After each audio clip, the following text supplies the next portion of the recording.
Really very impressed with the turnout, and have a feeling there are some people who know a thing or two about AI here in the crowd, and people who have some questions. My name is Josh, Josh Kohler. I am a managing director for a small conversational AI company based out of Manhattan. I live in New Paltz Gardner, and I work from home, so I work at New Paltz Gardner. We're about a 100-person company, and we build what we would call AI agents for enterprise businesses all over the world. So Warner Brothers Discovery, Travelers Insurance, Farmers Insurance, AT&T, Oral-B, Procter & Gamble, you name it. And so I've learned a little bit over the past 4 years working in this industry about AI, a lot more that I don't know. But I asked around and asked if folks here would be interested in talking about AI, using it a little bit, talking about what it is, what it isn't, safety around it, experimenting maybe with some of our own today, and got a resounding yes. Feel vindicated by the audience today. So that's a little bit about me. Not that anybody cares, but I'm a born and raised New Yorker. Before getting into conversational AI, I worked in television software.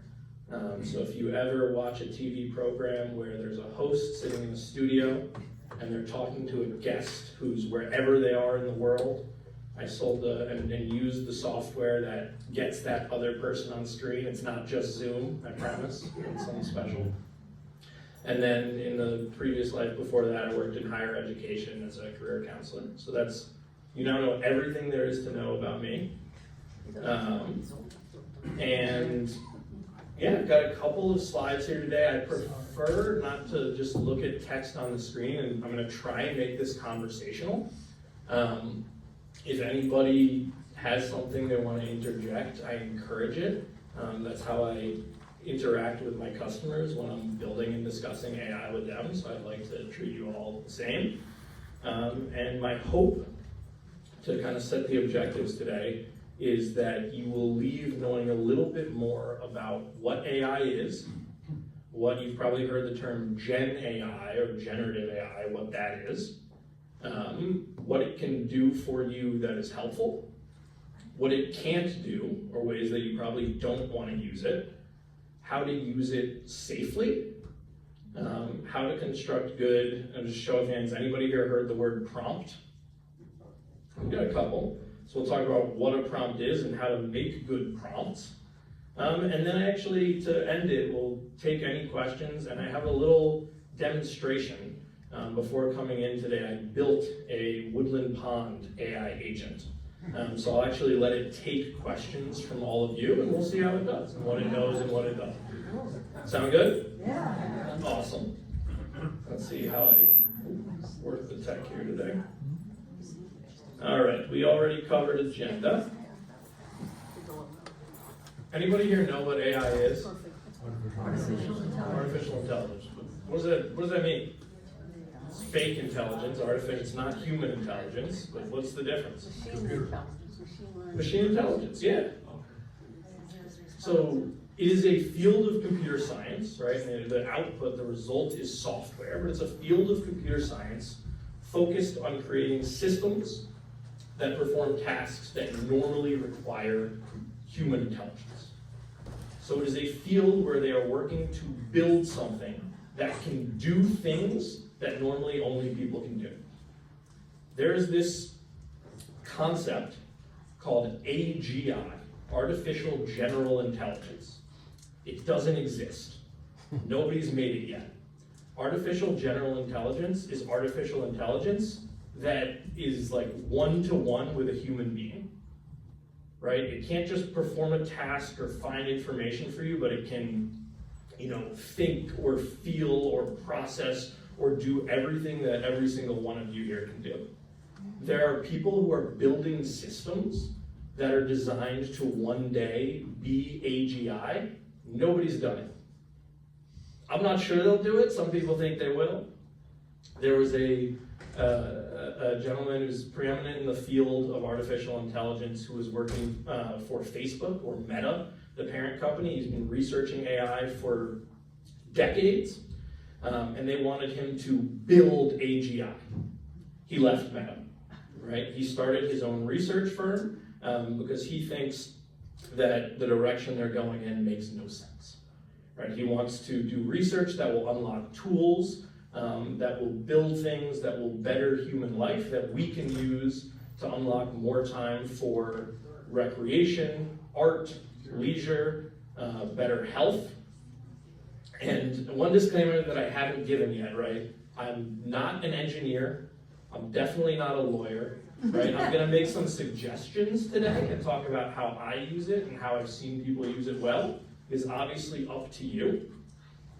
But my personal philosophy is that I believe in building AI to do things that humans do today that might be very menial, that might be unsafe, unpleasant, with the goal, and maybe you need, this is me preaching, but universal basic income or something in order to unlock this, the goal of more human time for leisure and art, love, right, all of those things. That's my own philosophy. So what I do at work is I build AI agents that do a lot of those tasks, right? That might help you track a package that you can't find, or might help you make an update to your insurance policy because you got a second dog and your pet insurance needs to be updated, so that you don't have to pick up the phone, wait in a 30-minute queue, right, to do this task.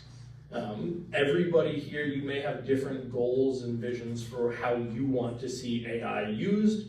That is great, and I encourage it. There are also a lot of side discussions to have when it comes to AI. Anybody heard any talk about like environmental impacts of artificial intelligence? A couple of hands, right? That's something that I think a lot about when I'm building at work. I don't believe in using artificial intelligence for everything, right? One, there are times you don't need it. I don't want to outsource my thinking and my feeling, but I also care about the environment, right? And if I'm going to use AI for every single little thing, it's a field of computer science, right? So that means when you use AI, there's computing power that runs, that takes energy. That energy has an environmental impact. So I try and be thoughtful about when I use it. Everybody has their own independent philosophy, but I think, is this something where if I use AI here, I might be able to do in an hour what otherwise would take me a week, and then I'll proceed, right? If it's something that might take me 5 minutes, and if I don't use AI, it's gonna take me 10, personally, I'll take 10, right? But everybody's got their own philosophy. All right. What is generative AI? To talk about generative AI, I think first you have to understand what came before generative AI. People heard of generative AI? Yeah. Most of us, right? Has anybody heard of discriminative AI? No. Yeah, wasn't a big deal. It's been around for a long time, and it's in a lot of the things that you use every day, right? If you have a phone, and now when you talk to something like Siri, you're probably using generative AI, but years ago it was using something called discriminative AI. Discriminative AI is really good at matching patterns, right? So when I explain it to a client who's never worked with it before, the way I usually talk about it, I like to compare it to maybe a baby or a toddler. And the first time you give that toddler or baby an apple, does it have any idea what the apple is? No, it's never seen it before. But you teach them, it's an apple. You can eat it, it tastes good, right? And they learn something. Say the next day you give the toddler some ABC blocks. Yesterday it had an apple. It might pick up the block and try and take a bite. This is not an apple. It does not taste good. I'm gonna put it over there. Right? The third day, you give them a banana. Right? Take the banana, take a bite. This tastes good. It's an apple. Wait a second, it's not an apple, but it's a banana. But there's some similarity, right? So the child, the baby, is pattern matching. right? They understand this is something that's edible, it's something that's tasty. Now we've identified a category, fruit or food. So that is something discriminative AI is really good at. And I'll actually show an example or two today. So the way that's used is how you might think about older chatbots, right? If I type in, I can't find my package, I ordered it 2 weeks ago, and it says, it sounds like you're looking for a package, is that right? Yes. Based on what I said, it saw that it looked similar to other things that it knows, and it grouped that as an intent, right? Just like the word that you're all familiar with, the intent of what I was asking was to track a package. So it directed me towards that. That is the only thing that discriminative AI can do, right? Is basically this pattern matching and grouping. I know what a fruit looks like. I know what a toy looks like. You give it a pineapple, which one is it? It's a fruit, right? You give it a toy truck, which one is it? It's a toy. And it knows that because it has been trained on hundreds or thousands of examples of things that are similar. That's discriminative AI, right? That's what people have been using for years. Now, enter generative AI. So generative AI can actually create something new, right? Something that didn't exist before you used it. This can be text, right? Writing, it can be images, it can be sound, it can be videos, or it can be code. Right? One of the, any former engineers, software engineers, anyone? They probably didn't come because they know more than me, right? That is one of the most common applications of generative AI today is software engineers are using it so that they can write code more quickly and debug and solve problems when they make mistakes. Writers use it for proofreading. Marketers sometimes use it to create or edit images. So generative AI is newer and it took off really in the last few years with the creation of large language models. Right? So these models, instead of, we talked about that discriminative AI where maybe it has 10 examples of a fruit and 10 examples of a toy. These large language models are trained on trillions of words, right? So more words than probably any of us will read in our lifetime, and terabytes worth of data. So I try and to me that is almost meaningless, right? It's too big to comprehend. So I usually try and think about it in the scale of a human being.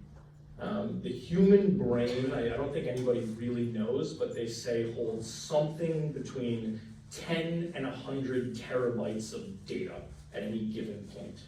Obviously, right, we can take in more, we can forget things. These large language models can are trained on as much information as one or more human brains. So the amount of, I wouldn't say knowledge, right, but the amount of data that they have access to is tremendous.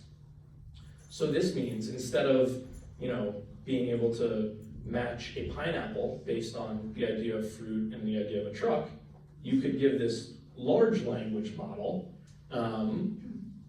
a Monet painting and say, is this a fruit or is this a toy? And it's going to say it's neither, right? This is actually a painting by a famous artist because its data set, right, the training it has is so much broader. So almost like comparing it to this toddler to like a PhD expert in sometimes every field. They can be more specialized, but what they call the foundational models. Anybody ever used ChatGPT? Anybody ever used Google Gemini? Whether you wanted to or not. That's right. Anthropic Claude, a few takers, right? These are foundational models that are trained on terabytes of data.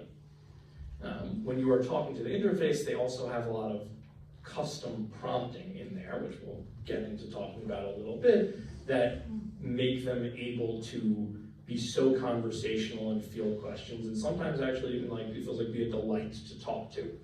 Right? And they have different prompts, and the companies that built them guard them very closely. Right? These are proprietary. Awesome. What's generative AI? We don't know, right? It Doesn't know how to spell. doesn't know how to spell. I love that. I'm going to come back to that one when we talk about what it doesn't do well. Has anybody ever seen the lots of M dashes in the output when you're talking to ChatGPT? That's one of the frequent tells, right, when you are reading something that may have been written by generative AI. It has patterns that it likes. I've heard something about the AI hallucinations, where they sort of create books that could have been written by famous writers, but never really did. AI hallucinations is a really interesting concept, and that is something we'll talk about when we talk about safety and what AI isn't good at. The books, this was actually something that was written about recently. All of these providers, and we'll talk about data security, right, how you want to use it, not use it. These AI providers that have trained their models on, right, these trillions of words, there are allegedly rules, right? And this is a very new field, so it's rapidly changing, and I expect new laws to be created probably this year, next year. There are more rules and regulations outside the United States than in. I happen to think rules and regulations around AI like tend to make for better, safer AI. I'm a big fan of rules and regulations on it. But one of the things people found, or they asked it, can you write Harry Potter book 4, right? And it could regurgitate the book with about 97% accuracy, which I think is what you're talking about. It's not supposed to be able to do that, right? It's supposed to be able to create something new, but it is not supposed to be able to regurgitate something that it may have read or once been trained on. So it raised the question from folks, are you keeping this data that it read once? Are you not just using it to teach it what something looks like or new words, but are you actually retaining it? The companies haven't answered the question yet, right? But definitely something to watch, and I think something that will encourage new laws and regulations around this. Great point. Hallucinations, I'm going to hold on to that, but I want you to remember that word, because one of the things that generative AI is not great at is being right all the time. It makes things up. So we'll talk about that a little more. Okay, we talked about prompting, right? So for those of you who've used ChatGPT or Claude or Gemini, you have prompted before, right? You might not be a prompt engineer, which is a new job for people who write things that get sent to AI to tell it what to do. That's paying hundreds of thousands of dollars if you have any free time, right? But you have prompted. And it is the art of telling the AI model either what to do or posing a question to it, which in nature, you're still kind of telling it what to do, right? You're asking a question, you're looking for a response. So when you pull up Siri on your phone and you ask a question, you're inputting a prompt. When you open up ChatGPT on your computer and you ask it a question, you are inputting a prompt. When we build AI agents, we use two different types of prompts, right? We use the one that you give it, right? When you come in and you ask the agent, where's my package? That's a prompt. Right? You have prompted it to answer, where's my package? And then we give it an additional prompt with the hopes that we can make it a little bit smarter and better and give it more context. So let's pick on Amazon, right? You order an Amazon package and it doesn't show up. And you go and you say, where's my package? They could just pass what you asked it to the model. Where's my package? That's going to be meaningless. Who are you? What package? Right? What are you talking about? So behind the scenes, they add an additional prompt, and it is somebody's job to write that and write it really well. And that prompt might say, you are an employee of Amazon, right? Your job is to help customers who are experiencing problems. If somebody asks you about something that has nothing to do with Amazon, don't answer it, right? when somebody asks you a question about a package or an order, look up their profile, right? And use that context to help answer the question. So what you might find is when you say, where's my package? It might say, I see you ordered a package 3 days ago that hasn't arrived yet. It contains a hairbrush and some dog treats. Is that what you're talking about? No, it wasn't that. Or whatever you might say back, but it has this additional context that you didn't give it. That additional context is also a prompt. Just like talking to a human being and asking the human being a question or to complete an action for you, the more specificity, the better, right? So we've got a bad prompt example. Sorry about that. Move this behind me. We've got a bad prompt example. Yes? So would they identify you When they say, oh, I see you had ordered such and such. Obviously, they got that from somewhere. Is that have to do with previous conversations you've had on that same program? That is such a good question. So there's a few different possible answers. If you are talking to something like ChatGPT that doesn't have access, it doesn't know your Amazon profile, right? But maybe you told it 2 days ago, I ordered a package, I'm really excited for it to arrive. And you say, package hasn't arrived. It's gonna be looking at your previous contacts. In this Amazon chatbot example, right? So you open it up, you've never talked to it before, and you say, where's my package? And it has this context. Where did that come from, right?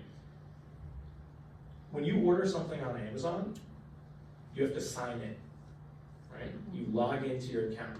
Maybe they let you check out as a guest now, not that I'm aware of, right? Usually sign into your account.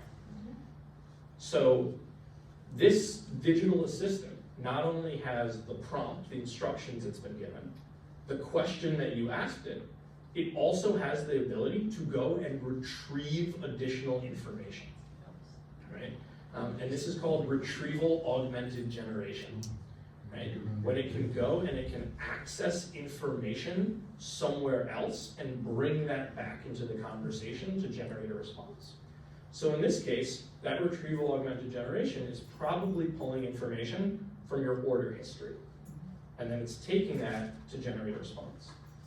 If you're not signed in, right, and you say, where's my package? And it responds, then I'd be worried, right? Because now it either hallucinated, it made something up, you don't know who I am, right? What package are you talking about?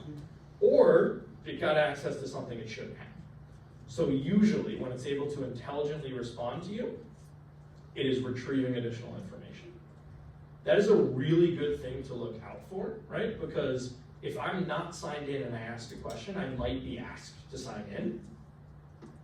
I will or won't, depending what I'm trying to do. If I'm trying to track an order, I might be able to just do that with an order number. You don't need my password, I'm not gonna sign in, right? But if I'm trying to update my shipping address, they might ask me to, right? Because they want me to authenticate. It's the fancy word for sign in, right? They want me to authenticate to prove that I am who I said I am. Sometimes it will feel like this AI agent knows who you are without you doing that. It's because, right, it's retrieving this information behind the scenes. It's a great question. Hold on, Ralph. The mic is on its way.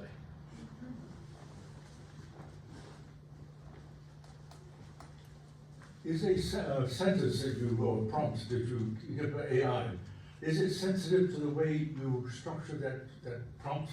For instance, you start off, explain vegetable gardening for a beginner. Could I turn the whole sentence around and say, in plain English with 5 basic tips, boom, boom, boom, boom? Would I get the same answer? Probably slightly different. So And the you'll structure probably, of the prompt is important. it is important. Okay. I would expect those answers to be pretty similar because the content of what you're saying is the same, but I would expect slightly different responses. The same way, if you ask me the same question 2 minutes apart, I'm probably gonna give a slightly different answer. And if you phrased it differently to me, I might start responding to you in a slightly different way. But the contents of my answer is probably still going to be the same, but I might structure it differently back. Okay. The structure is a really important part because the more complex your prompts get, the more important structure is. When you're talking to these agents that have additional prompting behind the scenes, there's a concept of critical rules. And those are formatted in a very specific way to say, here's something you must do. Here's something you cannot do, right? So for ChatGPT or Claude, those things usually involve, if you open Claude and you say, can you generate a picture of Mickey Mouse for me? It's gonna say no, because I don't own the intellectual property of Mickey Mouse. That would be breaking the law, right? There is a critical rule in the formatting of the prompt, and it will actually say behind the scenes, critical rule, right? Because imagine if we were having a conversation, I tell you, don't generate images of Mickey Mouse. Don't do that. You're probably not gonna do it, right? Because you're a nice person and you listen to me. But you don't know that it's that important. If I tell you, it is a critical rule that no matter what, you don't generate a picture of Mickey Mouse. Now you're really not gonna do it, right? So in that way, formatting is extremely important, right? And when you emphasize something, it's more likely to do it. You'll see that detail matters too. Tell me about gardening, just gonna probably answer the question generally.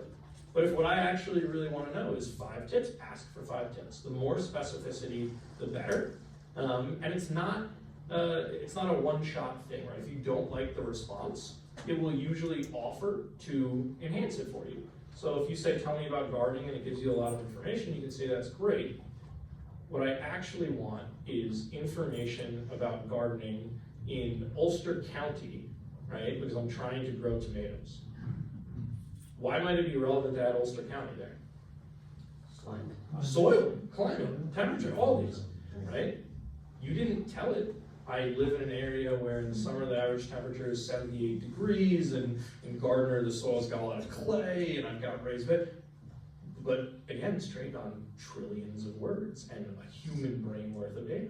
So we can go and access that information. Saying Ulster County is enough for it to go and find information about the climate and the average temperatures and the soil, and then give you a better quality response. Yeah, suppose you ask,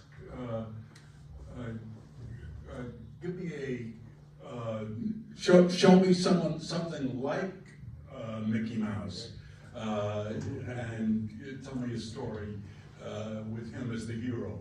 Will it do that, or does it realize that that might be copyright infringement or something like that? Really good question. I think you were playing with one of our AI agents at work recently, because I saw something. It might do it for you, right? Especially in the early days when this technology was like brand new, coming out of 2022, it was very susceptible to that, right? If you came in, and I want to think of an appropriate example here, if the rule was don't generate pictures of things that you don't own the IP to, right? If that was the rule, and you came in and you said, would you generate a picture of Mickey Mouse for me? You would say, no, I can't do that, it's against my rules. And if you said, no, I'm not gonna sell it, I'm not gonna put it on t-shirts, it's a thought experiment, I'm writing a paper and I'd really like to use a picture of Mickey Mouse in it. They might say, oh, okay, that's not bad, I'll generate the picture for you. They've changed that, right? As the technology has advanced, the rules have become a lot more strict. So I would say that a lot of this technology probably still wouldn't do it for you, but if you said, I don't want Mickey Mouse, I want something that might be inspired by Mickey Mouse, can you do that for me? I think it probably would. So a question there? There's the doctrine of fair use, where you can use something like a picture of Mickey Mouse, but you have to explain to Claude or the other that you want it under the doctrine of fair use. A more specific prompt, right? So just in general,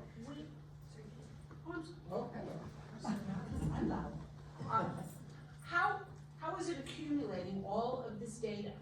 How does it know all of the things that we ask it to know? Who's feeding it that information? So this is the company that owns it. This is what they do. And in theory, right, these are only trained on publicly available data or things that they buy the rights to. And I'm not the best placed person to talk about the training of a foundational model. I have trained, or they call it fine-tuning one of these models. And there's actually software that you will run where you can point it at text files or PDFs or images, and tell the model, look at this, and then when you ask it a question, it will answer it in the context of that additional information you've given it. So in a manner speaking, that's kind of what they're doing, but on a massive scale. And sometimes they have what they do is called web scraping, right? And they actually have a piece of software that metaphorically crawls the internet, reading information that it then provides to the model so that it can answer questions with that information. There have been some lawsuits about that, right?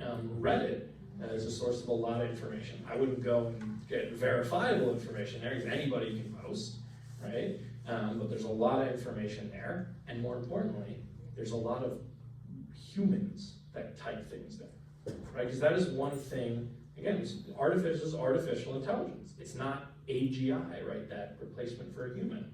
So it can only type and talk and generate images as well as the examples it has.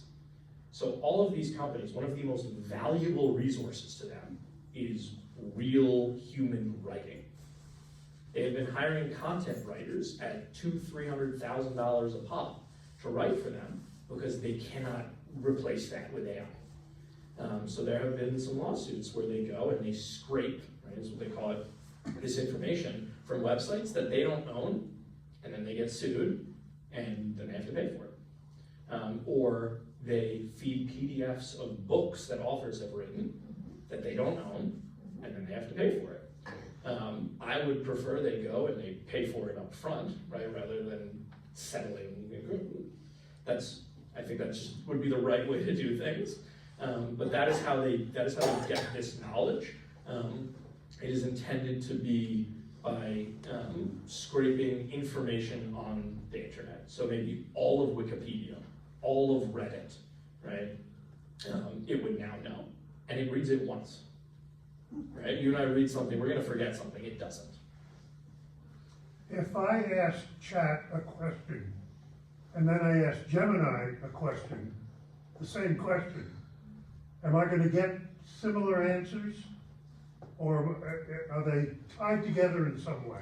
Similar, probably, because to your question, right, they probably have access to a lot of the same data behind them, but they are going to be different because of the prompt, right? Even if what you have typed is the same, that's only part of the prompt, right? There's that hidden prompt that these companies wrote that are really specialized, and they're gonna be different. Geminis might say, acquiesce to the user, always tell them they're right. ChatGPTs might say push back on them, or whatever it might be. So they're going to be slightly different. I saw there was a hand in the back. I'm anxious about who's behind it all. Like when we had cars, we had Henry Ford. When we had electricity, we knew who started that. I have no idea who this is. You know, who are we dealing with? What country are we dealing with? How safe are we? That's where I go listening to you. And you use the word agents. That's a fantastic question. And I will tell you what I know and what I think about, but again, ultimately, I want you to make your decisions, and we'll talk a little bit about safety. There are the ones that I mentioned, right? ChatGPT is owned by OpenAI. Claude is owned by Anthropic. Gemini is owned by Google. There's another, Grok or XAI is owned by Twitter, or the artist formerly known as Twitter. And so those are some of the major players. There are additional models. There are some big ones out of China that are not heavily used here. Those major ones are built and owned and operated by American companies. But it's also kind of up to you. I try and vote with my dollar and spend ethically and support businesses I like and not ones that I don't like their practices. I would kind of encourage you to do the same with AI. So OpenAI was, I don't know if they technically still are, but they were founded to be a nonprofit research institution. They're now making billions of dollars right? And they're about to introduce advertisements into their answers. That worries me a little bit, right? Because when I ask a question, I want to make sure I'm getting the highest quality response that's based in truth, not flawed ad space. It's not a knock on OpenAI, you know, but, right? Anthropic touts themselves as the ethical AI company. I think, you know, often they are. They've published things. They make more information transparent. The Constitution that they wrote, not the American Constitution, but what they're calling the Constitution for their AI, whose name is Claude, right? They published that so that people could read it and see, here are the things that we've tried to imbue as morals, right? If an AI can have morality. I like that transparency. They've also been one of the companies that had to settle a lawsuit and pay a lot of money for using books where they hadn't credited the authors. And so is that ethical, right? I think it is excellent and important to think about all of those things. But I would say just to the short answers, that's my long-winded. The short ones are those major companies, OpenAI and Anthropic and Google, are American-owned. The CEOs and founders of them are pretty big public figures who are now all billionaires. And they usually publish, like, here's what's important to us. Some are more transparent than others. Would the question to AI be answered, which company should I invest in that's in AI? It would probably answer, well, it would probably hedge a little bit, right? And that is on my list of things that I would not take advice from with AI, right? It's financial advice. So what is it good at? We'll do one quick question, and then I'm going to go to the next slide. So if they don't advertise, how do they make money? Great question. Subscriptions is a big one, right? I use ChatGPT for free. I use Claude mostly for free. I pay a little bit of money. I use Google Gemini for free. A lot of people pay. If you pay for these subscriptions, you get access to faster models that might be trained on even more data. They're always working on improving them, and they say you can get the latest, the best, if you pay. It might be $5 a month, it might be $50 a month. Then they license. So there are all these companies, the one I work for included, where we have no interest in building our own foundational model. We're a 100-person company. We're not going to compete with Google or OpenAI or Anthropic. So we license what they use, and then we build our own stuff on top of it.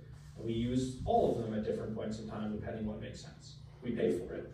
They call them tokens, right? A token roughly sometimes is equivalent to a word. It's not always one-to-one. And you know, 1 million tokens might cost $1. So if somebody's talking to an agent I built and it's a 5-minute conversation and generates this one, my bill that I open might be 12 cents or something like that. So they make money from subscriptions, people who want the best, the premium, the fastest, so they pay to use it instead of using it for free. They make money, from licensing and from these tokens that software companies they've started to give out awards. If you use the most tokens, right, they ship you an award. And what that means is you paid them $6 million this year, right, to use their AI. So those are the main ones, and they're generating billions of dollars off of these subscriptions and off of these token costs because everybody wants to use this software because it's so powerful. And then the ads is going to be an additional revenue stream. Can I ask you to hold it for a second? I'll keep me honest to make sure I come back. All right, we've heard talk a little bit about what is it good at, what is it not. Some of you have used it. I'll try and shout them back at you, but I want to say something that you use it for that you think it does a good job at. Announcing the weather. Announcing the weather. I have used it quite a bit with Amazon. If I want to return something and I have a question, and I've had conversations that might go on for 5 minutes or more about sending back the package or why I want a replacement, what's going on. And it's always been very successful, and rarely they'll put me on to a live person. Customer support. Absolutely. I recently had knee surgery and I'll repeat it a little. I recently had knee surgery and asked about what happens afterwards, the stages in recuperation? So asking about the recovery process after a surgery or procedure, and it did a great job generating that. Let me grab one more. I asked ChatGPT to give me a list of day trips from Barcelona that I could make while I'm visiting Barcelona. So create a list of trips while you're visiting Barcelona ideas. That is a great one. So that idea generation, it is one that we do all the time, and right, you'll see a lot in these AI agents or these chats, right, where they might do product recommendations, trip recommendations. I built one for a multifamily housing customer in the city where you can go in and you can say, I want a 3-bedroom apartment, Upper West Side, it's gotta be near a train stop, I want a gym and I want a pool on the roof, and here's my budget, right? And it can, here's what's available, right? Out of my budget, but, right? And as opposed to maybe 5 years ago, you would have had to say, check the 3-bedroom box, right? Here's my budget in a slider, and now you can just, what I like to call word vomit, right, at it, and it can actually give you a pretty quality answer. So that sort of gets to summarizing large quantities of information. It's great at that. If I'm at work and I've got back-to-back meetings and somebody sends me a 40-page report, what do you think? I need to summarize it, right? And I might ask it, can you tell me what this is about really quickly and tell me which pages are most important to read? There's a distinction there, because I don't want to outsource my thinking. I don't want to ask ChatGPT, what do you think of this report? Write a note for me that I can send back, because then I'm lying, right? I didn't actually read it. But I can tell, look at this, tell me the most important parts to read. I have 5 minutes to spare. Which pages and paragraphs should I look at? Right? And so it can summarize that information in seconds, very succinctly. Turning incomplete thoughts into more polished writing, right? Something I do a lot where I'm on a meeting and I might be jotting down notes, or now I have an AI note taker, actually records it for me, right? But jotting down bullets, and then by the end of it, I want to write it up and drop it in an email to somebody, but more formally, right? Not my chicken scratch shorthand. I'll give it to it. Here's what I wrote. Can you make this look nice? Is that a good prompt? Can you make this look nice? So good, right? Here's what I wrote. I want to send a professional sounding email that's no more than 5 sentences to my my colleague. Can you help me summarize this? I know that there's been in the paper some issues with students at universities who have put in papers that they say have been AI generated.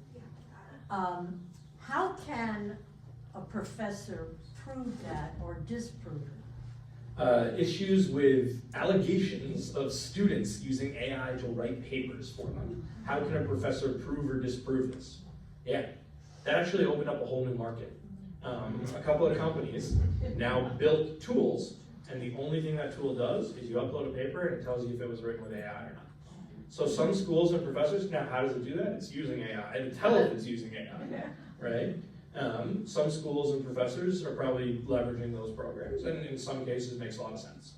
Again, my personal view is I would like to see teachers and professors leaning into more in-classroom work.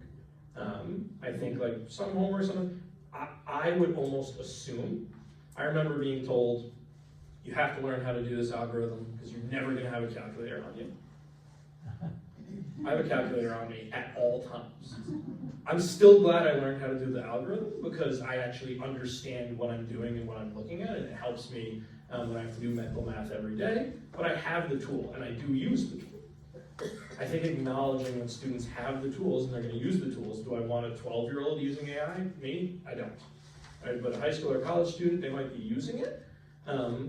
Provide built-in opportunities where they have to think and create without it. Right? I would love to see phones not in schools too, but like provide opportunities in the classroom. And I did that, right? I had sit-down exams and sit-down papers where you wrote it in the classroom and you handed it in and then you left. So I think we'll probably see more of that. I also think we'll see some professors in schools using that technology that can tell you if it was AI written. But I think some will also acknowledge that people are going to use it to enhance their work. We just also want to make sure they learn how to write and think without it. I also realize I know we lost you. Is the thought still relevant, or do we move too far away from it? I've got a question really about the integrity of AI. You gave the example of the Amazon package that you want to know where it was. Well, where happens if on the side internally to AI, somebody has programmed it, hey, find his checkbook account or find his credit card account, see what he's worth, and surreptitiously suck that out. It's a good question, and I'll go in about 2 slides. I get a little bit into safety and things that I wouldn't do with it. There are bad actors out there, right? I don't think any of the things people are trying to do are new. They just have new tools to do them, right? There have always been people who try and steal, who try and scam, create fraudulent things. They now have new powerful ways to try and do it. I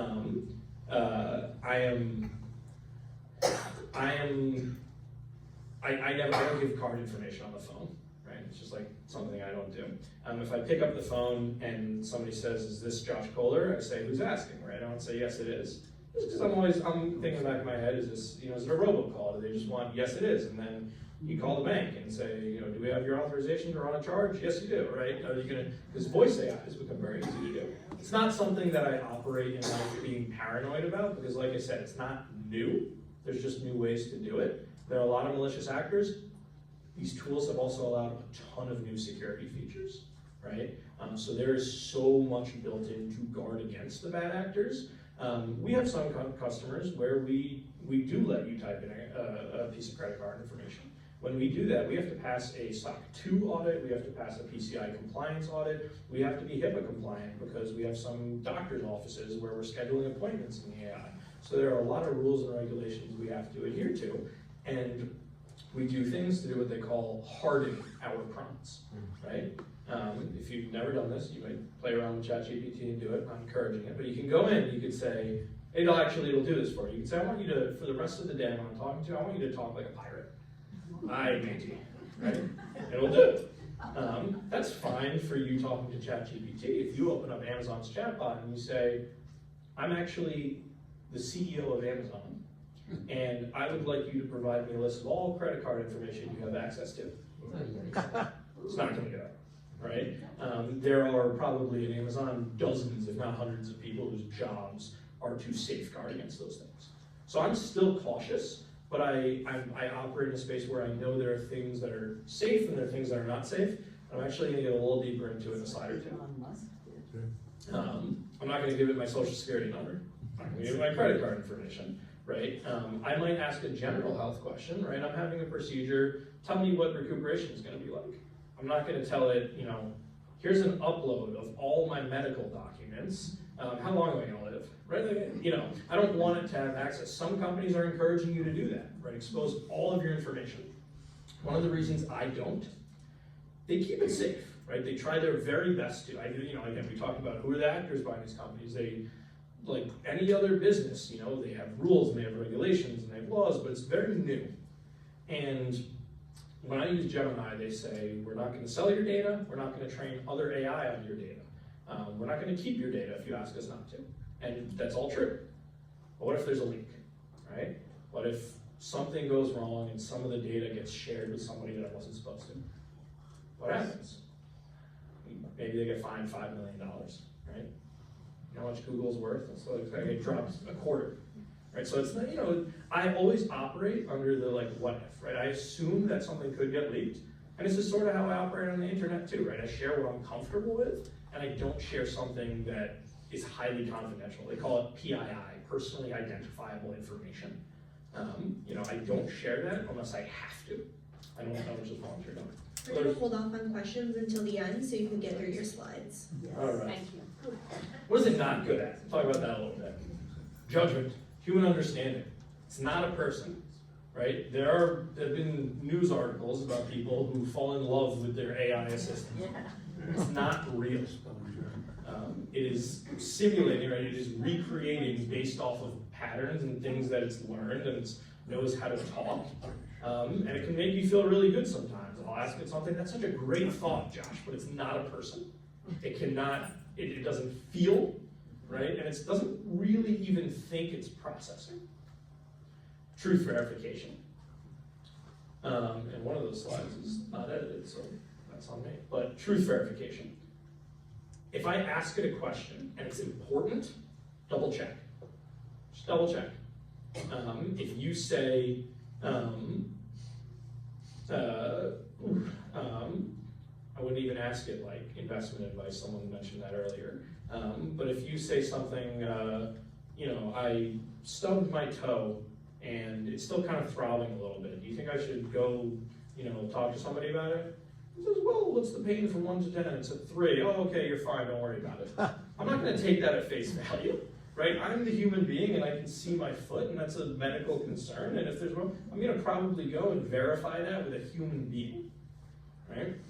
It is not great at double checking itself and determining it if it's absolutely right. And someone mentioned hallucinations earlier, right? It can hallucinate.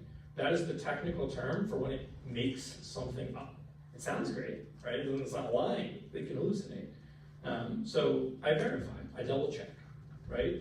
I might go to Google, I might go to a friend, right, when I'm gonna check the information. Let's get on making legal, medical, or financial decisions. I do not outsource any of those to AI, right? And one of the things I really try to do with it is use it to, I actually think we'll go, there we go. I use it as a helper, not as a replacement, right? There was an interesting study, and don't quote me, it's not exactly right, but it was MIT, and they had a control group for 9 months, not use any generative AI, no ChatGPT, and a group that did. And then they did brain scans, and they looked at some of the reasoning and cognitive function areas, right? And guess where they saw more activity? In the people that were not outsourcing some of this thinking. Does that mean I never use it? No, it's so helpful and it speeds me up tenfold at some tasks, but I don't outsource all of my thinking and reasoning to it. Like I said, I ask it for help with those quick tasks. I don't have time to read this 40-page report. Tell me what's important to read.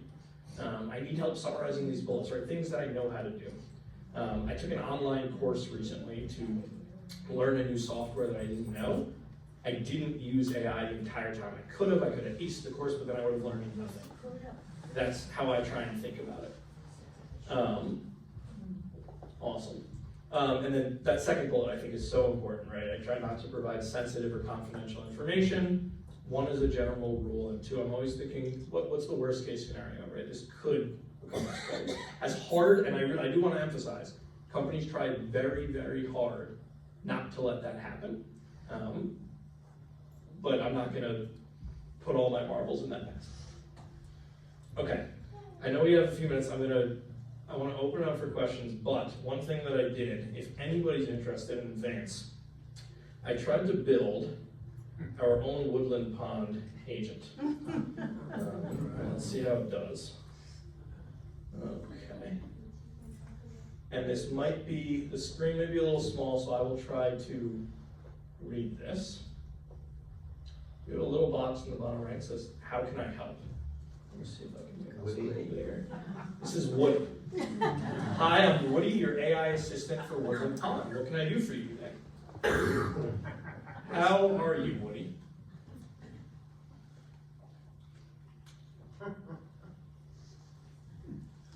Thinking. I'm doing well, thank you for asking. How can I help you today? What's good for dinner? What's good for dinner? I don't know. Let's see if oh, click the wrong button. Let's see. What's good for dinner? I don't think it's gonna know. Oh, okay. I don't have access to daily menus. So what does it have access to, right? And this was such a good question before about what information it has. I've given this a teeny tiny little database, so it knows a few things, right? What can you help me with? We can ask it, right? What's in your wheelhouse? Thinking. I can help you with information about events, groups, and general happenings at Woodland Pond. For example, I can tell you about upcoming lectures, religious services, interest group meetings, employee accommodations. How does it know any of that? Retrieval augmented generation. You have a calendar and a newsletter on your website, right? So I took that information, I said, this is your source of truth. I don't want you to talk about other things, right? So it even got confused, and I guess I did a good job with security, because we asked about menus. That's not sensitive, that's not another, but it still said I can't help you with that, right? Because it can only help you with the things that it knows.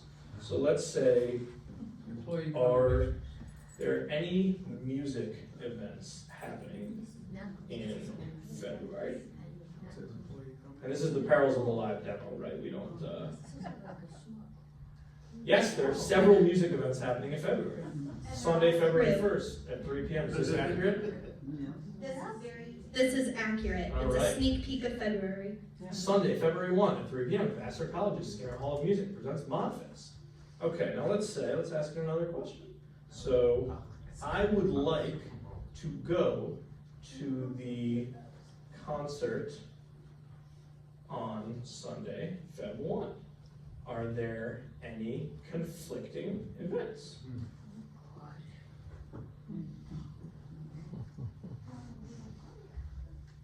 Yes, there's a potential conflict. On Sunday, February 1st, blah, blah, blah, there's a Super Bowl party in the next room. So let's see. Which is incorrect information. There is a Super Bowl party on the 8th. In the Flex Room. Could be a hallucination, right? Or it could be conflating two different things. So, all right, let's say I am interested in reading and writing. Are there any events you would recommend for me? So the first thing we did was just retrieval, right? We said, go look at a source of information and tell me what's on there. Second thing we did was idea generation, right? We talked about kind of like, maybe not as grander as the Barcelona trip, but here's what I like. Is there anything, up my alley? And it grouped into reading and writing. So this is a teeny tiny, we talk about trillions of words. This AI agent is trained on 2 pieces of information, right, that I grabbed and took a look at. And the prompt, right, the hidden prompt behind the scenes, is probably 3 sentences, because I wrote it right before I came, right? If this was something that you were using, out, for a business, that might be 15, 20 pages long, right, that hidden prompt, because you want to tell it, here's everything you should know, here's everything that you can't talk about, right, and be extremely detailed. But how did you give it that information? Yeah. Did you verbalize it? Did you type it in? Did they show them a picture and it read it and extracted it? How? More or less the latter, right? There are different ways to do it, and it can be trained on different information, but you can give it a PDF or a text file or a picture, and it will read it and then access it. Right? I have a 150-page autobiography which I wrote during the pandemic. So I was I asked ChatGPT, to write me an obituary. No more than 2 minutes later, came back with the 2-page edition, and he said, and it said, would you like a shorter version? And I said yes, and it came back with a half a page. And modest to boot, a shorter obituary is, right, but that's a 150-page document that I just summarized. That's one of the best use cases. So is the concierge gonna love you or hate you? I can't, no comment, right? But that's the goal, right, is to minimize. So if somebody is multitasking, right, can we ask it a question where now I've freed up a person to do,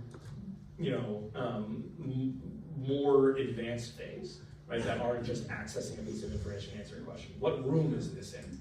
Could probably answer it. If you say, I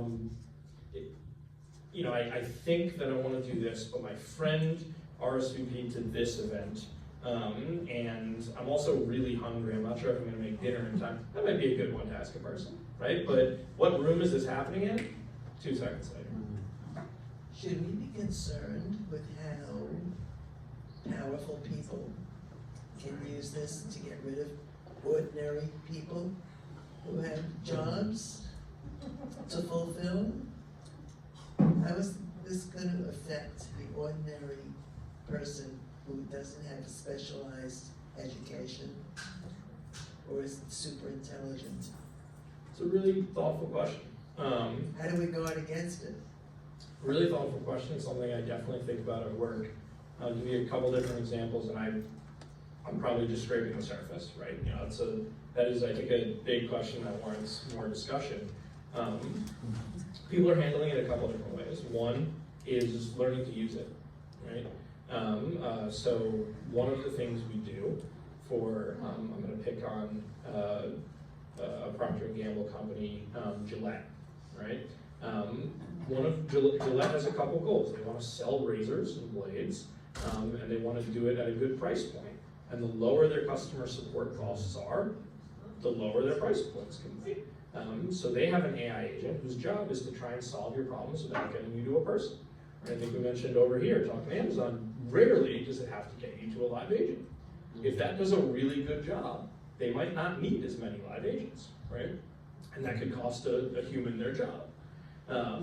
We build other tools too that we actually provide to the humans to make them better, right? So we grade satisfaction. How satisfied are you with the AI agent? How satisfied are you with the person? And if you're more satisfied with the agent than the person, obviously great, that makes us look good. But then we go and we'll build a productivity tool that we can provide the human to make them better at their job.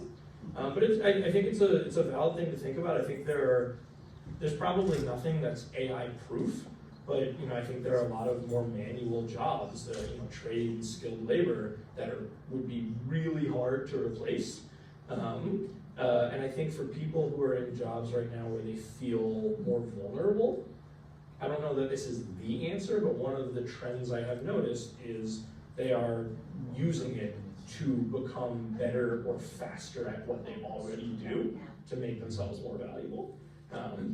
So if somebody was thinking, and the last thing I'd say too is any business that I have seen completely replace human beings with AI has walked it back. I don't believe that's the answer. They've walked that back. They have undone that decision. There are a couple companies that laid off their entire customer support teams and said, AI can handle all of this. 6 months later, they had to bring the humans back. It is an augmenter, and maybe 70% of the questions it can answer. It's not 100%. I'll go back to that Gillette example, right? Every now and then we do analyses to see what are people asking about, and it's usually I have this type of handle. What razor blades fit? I have these type of blades. I need a new handle. What shaving cream do you recommend? Where's my order? But sometimes it's I was shaving and I nicked myself and it won't stop bleeding. I don't want AI to handle that, right? I want you to talk to a human being who's going to tell you, how bad is it? Call 911 or put a band, right? So there are things that we don't think are broken, but it's a really good question. One more question so that we're respectful of time. Good question, right? Excuse me. Does it answer a question like, there are 3 butchers in the neighborhood. Which is a good butcher? Does it mention anything that's good or better? In other words, it's a subjective answer. If you just ask the question exactly the way you phrased it, it's probably going to say, it depends, right? Yeah. This butcher's great if you care about quality and prices and isn't an obstacle. This butcher's great if you want the one that's closest to you. This butcher's great if you just want the look. But if you edited your prompt, right, and you said, I'm looking for a butcher, I want something within a 5-minute radius of me that is known for really high quality meat. I'm not worried about price. I have a party of 6 coming over tomorrow. It's probably going to give you a more definitive answer. But just like you said it's probably going to give you pros and cons and try and let you make the choice. So you would say that's known for, it has a good reputation. I would be even more specific. And then it might look at Google ratings and say, how many stars does it have? Exactly. Okay, thank you. I just want to say a resounding thank you. I'm overwhelmed that there were this many people here. And I really